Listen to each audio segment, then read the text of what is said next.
Ya, selamat malam teman-teman semuanya. Assalamualaikum warahmatullahi wabarakatuh. Waalaikumsalam. Ya, alhamdulillah kita bertemu lagi kali ini dengan sahabat saya yang jauh sekali lokasinya, tapi selalu dekat di hati. Waduh, bahaya nih. Kabar Mas Priyo? Alhamdulillah kabar baik. Assalamualaikum warahmatullahi wabarakatuh, Dad. Waalaikumsalam warahmatullahi wabarakatuh. Iya, Mas Priyo di mana nih lokasi? Oh, katanya udah tahu di mana, Dad. Ya, kan teman-teman yang lain belum tahu, kan nggak seru kalau saya kasih tahu kan. Ya, baik. Saat ini saya posisinya lagi di Hamburg di Jerman, di rumah di Hamburg di Jerman. Hamburg, ya Hamburg. Oke, Jerman udah sehat kayaknya ya. Bundesliga sudah berjalan kembali, aktivitas kayaknya udah mulai normal. Ya, alhamdulillah ini pemerintahnya cukup concern sekali dalam menangani COVID. Jadi dalam seminggu terakhir ini kita sudah dibebaskan beberapa aktivitas yang tadinya dibatasi. Kita sudah bisa berkomunikasi dengan santai ya. Tapi tetap harus dengan lulus SMA kayak gitu ya. Terakhir kita ketemu zaman setelah lulus SMA. Yeah. Terima kasih Ded, pertama kesempatannya bisa ngobrol sama Dedi walaupun jauh ya, tapi dekat di hati tadi.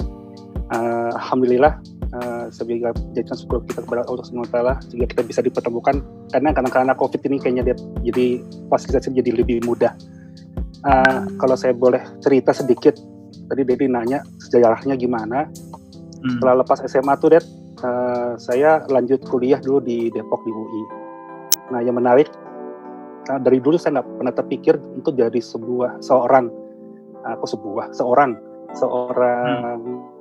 ahli pesawat terbang, engineer di pesawat terbang. Karena dulu saya kuliahnya di bidang sipil dan jauh kan, teknik sipil ke pesawat terbang.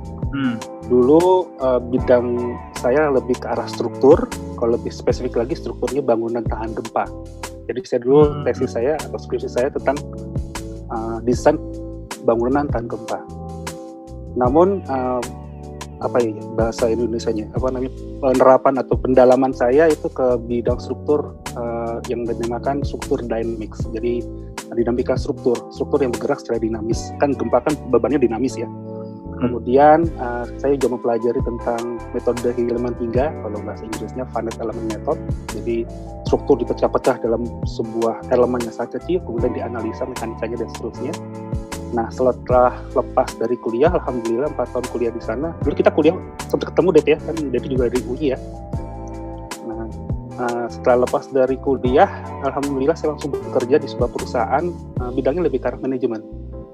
Nah, hati kecil saya bergejolak tuh Det, karena dulu saya inginnya bidang ke engineering, gitu, ke insinyuran. Jadi alhamdulillah juga jalan Allah telah membuat saya akhirnya saya mendapat beasiswa untuk datang ke Jerman. Jadi tahun 2002 itu saya mendapat beasiswa ke Jerman. Nah, pilihan saya ketika itu akhirnya datangnya ke sebuah kota yang mungkin sebagian dari pemirsa sudah tahu, namanya Munich. Kalau suka bola Bundesliga, Bayern Munchen. Nah, di situ saya mengecam pendidikan S2 saya di sana di Technical University of Munich. Technische Universität of München. Di sana saya ngambil jurusan yang namanya Computational Mechanics. Nah, apalagi tuh? Binatang apaan lagi tuh? Nah, lucunya, ya tadi S1 sipil, S2-nya lebih ke arah mesin gitu. Computational Mechanics ini mempelajari lebih banyak ke mekanika, tapi yang menarik di sana saya bertemu dengan para mahasiswa yang satu angkatan dengan saya itu ada yang bidang matematika, iya. Kemudian anak sipil, anak mesin, anak biologi. Kok bisa belajar dengan pelajaran computational mechanics? Menarik kan, Dad? Ya. Karena computational mechanics ini adalah sebuah bidang studi yang mempelajari tentang mekanika dan simulasi. Jadi sebuah barang disimulasikan dan kita lihat behavior-nya kayak gimana, karakternya kayak gimana. Anak mesin ya berarti dia mensimulasikan mesin atau mobil atau pesawat terbang gitu ya. Kalau anak matematika akan dipelajarinya. Nah, formulasi numeriknya mereka pelajari di proses matematikanya untuk bisa mensimulasikan. Anak biologi belajar apanya dari sini?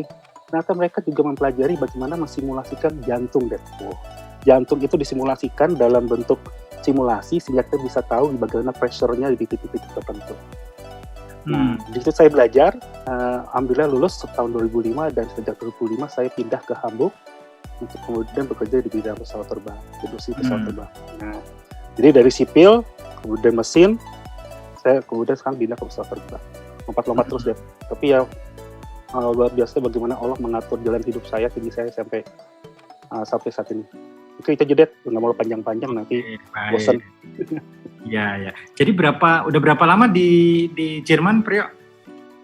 Nah, saya hitung dulu, Det. Tahun berapa sih? Tahun 2020 ya?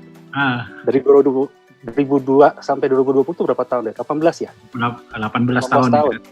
Iya. Wah, udah gede tuh kok jadi anak, Det ya. Umur 18 tahun. Berarti istilahnya kalau KTP Jerman. Enggak ya? Gimana sih kenegaraan? Sistem kewarganegaraan. Jadi kita di sini rasanya sama dengan apa yang di Singapura juga sama, di Australia juga sama. Saya tetap warga negara Indonesia dengan paspor Indonesia, gitu ya, paspor hijau.